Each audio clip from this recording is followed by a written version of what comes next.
નમસ્કાર મિત્રો, અચીવર ઇન્સ્ટિટ્યૂટના digital platform ઉપર આપનું સ્વાગત છે.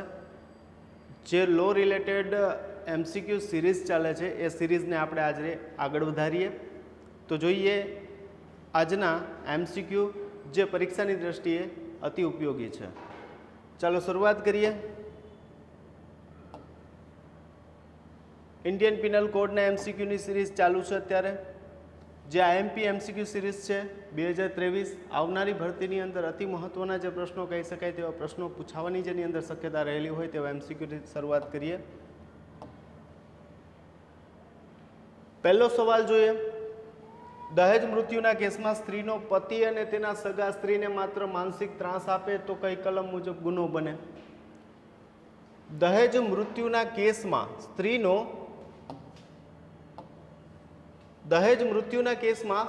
પતિ અને તેના સગા સ્ત્રીને માત્ર માનસિક ત્રાસ આપે તો કઈ કલમ મુજબ ગુનો બને? જો કાયદાની અંદર મહત્વનું એ છે કે જે સવાલ પૂછવામાં આવ્યો છે એ સવાલને સારી રીતે રીડ કરવો જોઈએ.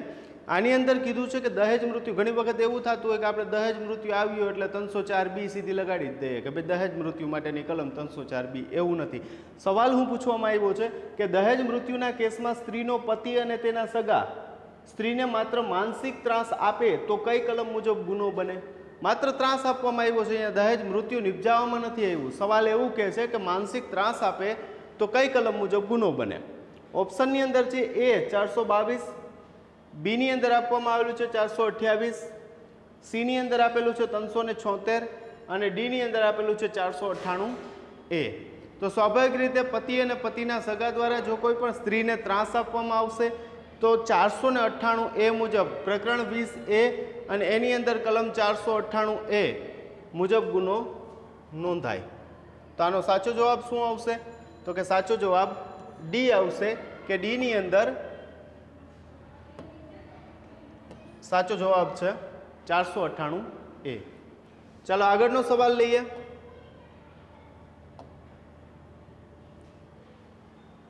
બખેડામાં કયા અપરાધની વાત કરેલી છે? બખેડાની અંદર કયા અપરાધની વાત કરવામાં આવેલી છે એવો સવાલ પૂછવામાં આવેલો છે. તો એ સવાલની અંદર કલમ 159 અને કલમ 160ને યાદ કરવી પડે. કલમ 159 ઇન્ડિયન પિનલ કોડની કલમ 159 બખેડાની વ્યાખ્યા કરે છે, જ્યારે 160ની અંદર બખેડાની શિક્ષા આપવામાં આવેલી છે. બખેડો તો કે ઓપ્શનની અંદર એ જાહેર સંપત્તિને નુકસાન, બીની અંદર આપેલું છે જાહેર સુલેહ શાંતિનો ભંગ, સીની અંદર આપેલું છે કુદરતી સંસાધનોને બગાડવું કે ડીની અંદર આપેલું છે ધર્મ વિરુદ્ધ ઉશ્કેરણી કરવી. તો સ્વાભાવિક રીતે ઇન્ડિયન પિનલ કોડમાં તો કે ઇન્ડિયન પિનલ કોડની કલમ 159 બખેડાની વ્યાખ્યા કરે છે. બખેડો એટલે શું? તો કે બે વ્યક્તિઓ જ્યારે જાહેર સ્થળે મારામારી કરી અને જાહેર સુલેહ શાંતિનો ભંગ કરે તેને બખેડો કર્યો કહેવાય. જાહેર સુલેહ શાંતિ વિરુદ્ધનો ગુનો છે. ક્યાં આપેલો છે? તો કે પ્રકરણ 8ની અંદર આપવામાં આવેલું છે. ઇન્ડિયન પિનલ કોડનું 8મું પ્રકરણ જાહેર સુલેહ શાંતિ વિરુદ્ધના ગુનાઓ, એની અંદર કલમ 159ની અંદર બખેડાની વ્યાખ્યા આપેલી છે. અને એ બખેડાનો પ્રકાર કયા પ્રકારનો ગુનો છે? તો કે જાહેર સુલેહ શાંતિનો ભંગ કરતો ગુનો છે. તો આનો સાચો જવાબ શું આવશે? તો કે બી જાહેર સુલેહ શાંતિનો ભંગ.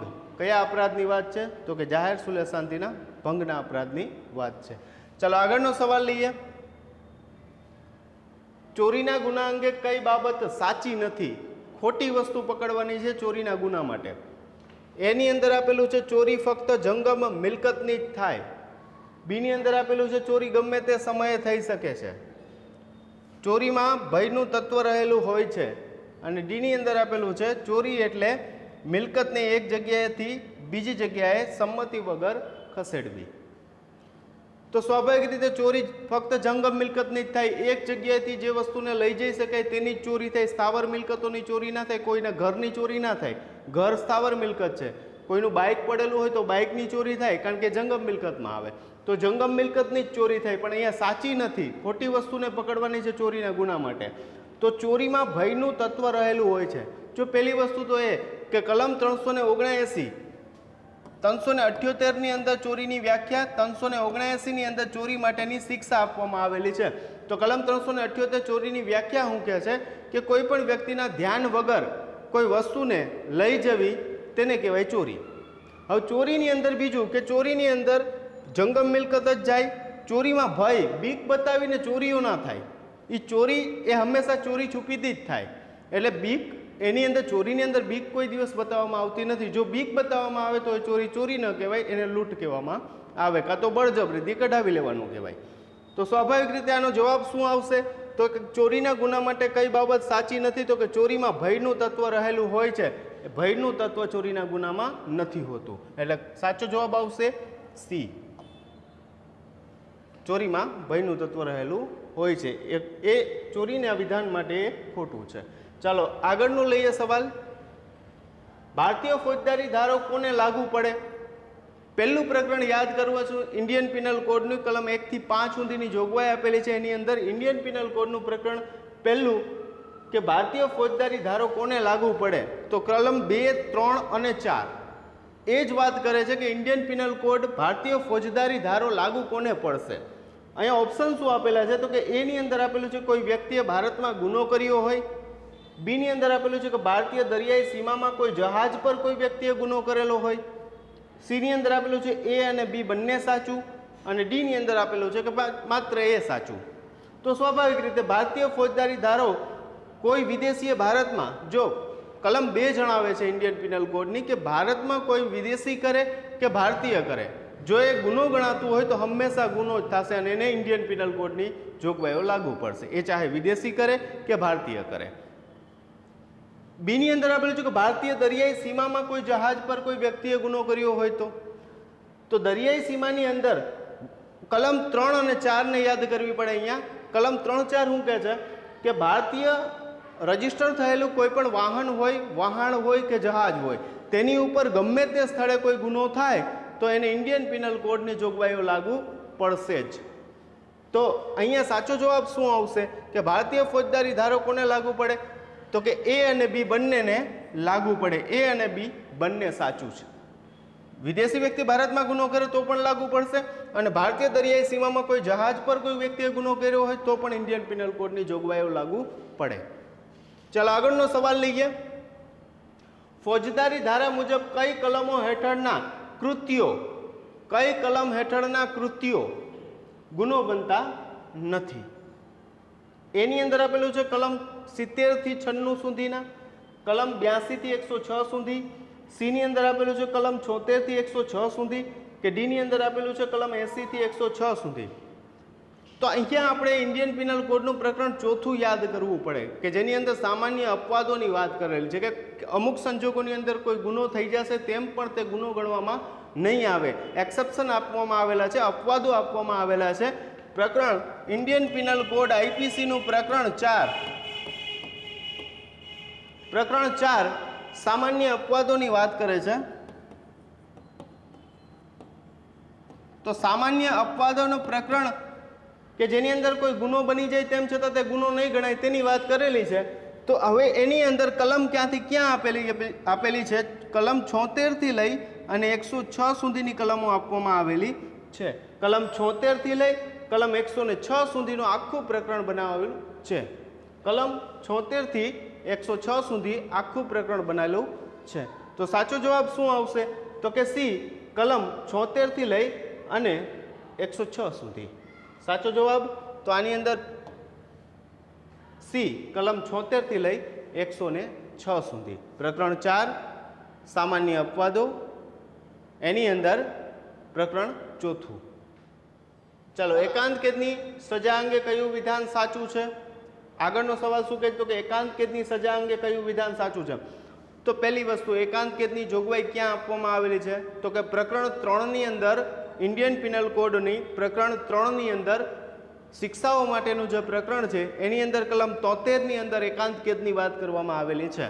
એકાંત કેદ, તો કે એકાંત કેદ પહેલી વસ્તુ તો કલમ 73 યાદ કરવી પડે. કલમ 73 ની અંદર એકાંત કેદની જોગવાઈ આપવામાં આવેલી છે, ઇન્ડિયન પિનલ કોડની કલમ 73. એકાંત કેદની સજા અંગે કયું વિધાન સાચું છે? એકાંત કેદ સખત કેદમાં જ આપી શકાય. બીની અંદર આપેલું છે એકાંત કેદ વધુમાં વધુ 3 માસ આપી શકાય, અને સીની અંદર આપેલું છે કે એકી સાથે 14 દિવસથી વધુ એકાંત કેદ ન થઈ શકે. કલમ 73 એકાંત કેદની વાત કરે છે. એકાંત કેદ સખત કેદમાં જ આપવામાં આવશે. સખત કેદ વખતે જ એકાંત કેદ આપવામાં આવશે. એકાંત કેદ કાયદા મુજબ વધુમાં વધુ 3 માસ આપી શકાય. 3 માસ માટે એકાંત કેદ આપી શકાશે. અને ત્રીજું વિધાન કલમ 74 જણાવેલું છે. કલમ 74, એકાંત કેદ એકી સાથે એટલે કે કન્ટિન્યુઅસલી 14 દિવસ કરતાં વધારે હોવી જોઈએ નહીં. વધુમાં વધુ કેટલી? એકી સાથે 14 દિવસથી વધુ હોવી જોઈએ નહીં. તો અહીંયા આપેલું શું છે? તો કે એકાંત કેદ સખત કેદમાં જ આપી શકાય. તો કે પહેલું વિધાન આવી ગયું. બી ની અંદર આપેલું છે એકાંત કેદ વધુમાં વધુ 3 માસ જ આપી શકાય. તો બીજું વિધાન આવી ગયું. સી ની અંદર આપેલું છે એકી સાથે 14 દિવસથી વધુ એકાંત કેદ ન થઈ શકે. તો ન જ થઈ શકે. કન્ટિન્યુઅસલી 14 દિવસ કરતાં વધારે એકાંત કેદ ન થઈ શકે એની. તો કે અહીંયા ત્રીજું વિધાન પણ આવી ગયું. તો સાચો જવાબ શું આવશે આની અંદર? તો સાચો જવાબ આવશે ડી, ઉપરના તમામ. તો કે બધાય સાચા છે. એકાંત કેદ માટે આ 3 વિધાન જે છે એ 3 ઓપ્શન સાચા છે. ચાલો આગળનો લઈએ સવાલ. મનુષ્ય હરણ, જેનું બીજું નામ શું? તો કે અપહરણ કહેવાય. મનુષ્ય હરણના પ્રકાર કેટલા? કેટલા પ્રકારના હોય મનુષ્ય હરણ? મનુષ્ય હરણનું બીજું નામ અપહરણ. એની જોગવાઈ ક્યાં આપેલી છે? તો કે કલમ 359 ની અંદર અપહરણ કેટલા પ્રકારના હોય? તો અપહરણ 2 પ્રકારે હોય. અપહરણ 2 પ્રકારે હોય. કયા કયા? તો કલમ 360 જણાવે છે ભારતમાંથી અપહરણ. અને બીજો પ્રકાર કલમ 361 જણાવેલું છે કાયદેસરના વાલીપણામાંથી અપહરણ. આ 2 પ્રકારે અપહરણ થાય. કાયદેસરના વાલીપણામાંથી અપહરણ કલમ 361 આપેલું છે અને કલમ 360 ની અંદર ભારતમાંથી અપહરણ. અને અપહરણના ટોટલ 2 પ્રકારો હોય એવી વાત કલમ 359 ની અંદર કરેલ છે. તો સાચો જવાબ આવશે અહીંયા 2. એ જે છે એ ઓપ્શન સાચો છે. અપહરણના 2 પ્રકારો હોય. ચાલો આગળનો સવાલ લઈએ. નીચેનામાંથી કઈ વ્યથા મહાવ્યથા ગણાશે? નીચેનામાંથી કઈ વ્યથા મહાવ્યથા ગણાશે? એટલે કે કઈ સાદી ઈજા ગંભીર ઈજા ગણવામાં આવશે? તો આના માટે આપણે યાદ કરવી પડે કલમ 320 ને. ઇન્ડિયન પિનલ કોડની કલમ 320 ને યાદ કરવી પડે કે જેની અંદર મહાવ્યથાના આવશ્યક તત્વોની વાત કરેલી છે કે કોને મહાવ્યથા એટલે કે ગંભીર ઈજા કહેવામાં આવશે. ગંભીર ઈજા કોને કોને કહેવામાં આવશે તેની વાત કલમ 320 ની અંદર જણાવેલી છે. હાડકાનું ભાંગી જવું. બી ની અંદર આંખની જોવાની શક્તિનો નાશ કરવો. સી ની અંદર આપેલું છે અવયવ કે સાંધાનો કાયમી નાશ કરવો. અને ડી ની અંદર આપેલું છે કે ઉપરના તમામ. તો કલમ 320 ઇન્ડિયન પિનલ કોડ એમ કહે છે કે જ્યારે કોઈના હાડકા ભાંગી નાખવામાં આવે, જ્યારે કોઈના દાંત પાડી નાખવામાં આવે, જ્યારે કોઈના અવયવ કે સાંધાનો નાશ કરવામાં આવે, કે જ્યારે કોઈ વ્યક્તિને 20 દિવસ કે તેનાથી વધારેના સમય સુધી પથારીવશ રહેવું પડે. ઉપરાંતમાં કીધું છે કે કોઈની આંખની જોવાની દ્રષ્ટિનો નાશ કરવામાં આવે, કોઈની કાનની સાંભળવાની શક્તિનો નાશ કરવામાં આવે. આ તમામને ગંભીર ઈજા ગણવામાં આવશે એટલે કે મહાવ્યથા ગણવામાં આવશે. તો આની અંદર સાચો જવાબ શું આવશે? તો કે હાડકું પણ આવી ગયું, આ પણ મહાવ્યથાનું તત્વ છે. આંખની જોવાની દ્રષ્ટિનો નાશ પણ આવી ગયો, એ પણ એક મહાવ્યથાનું તત્વ છે. અવયવ કે સાંધાનો કાયમી નાશ કરવો એ પણ એક મહાવ્યથા એટલે કે ગંભીર ઈજાનું તત્વ છે. તો સાચો જવાબ શું આવશે આની અંદર? તો કે ડી, ઉપરના તમામ. આ તમામ વસ્તુ સાચી આપવામાં આવેલી છે. આ ત્રણેય વસ્તુને મહાવ્યથા જ કહેવાશે. ચાલો આગળનો સવાલ લઈએ. કેટલા દિવસની સતત શારીરિક પીડા મહાવ્યથા ગણાય છે? હમણાં જ આપણે વાત કરી. કેટલા દિવસથી વધારેની શારીરિક પીડા થાય તો તેને મહાવ્યથા કહેવાય? એ 14 દિવસ, બી 16 દિવસ, સી 18 દિવસ, ડી 20 દિવસ. તો 320 મહાવ્યથા અહીંયા ફરી પાછી યાદ કરવી પડે.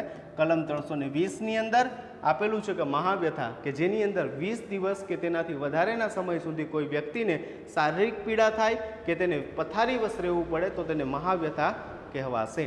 તો અહીંયા સાચો જવાબ આવશે ડી, 20 દિવસ કે તેનાથી વધારેની સમય સુધી જો પથારીવશ રહેવું પડે કે શારીરિક પીડા ભોગવવી પડે તેને મહાવ્યથા કહેવાય. સાચો જવાબ ડી. ચાલો આગળનો સવાલ લઈએ. મિલકત વિરુદ્ધના ગુના માટે કયું જોડકું ખોટું છે?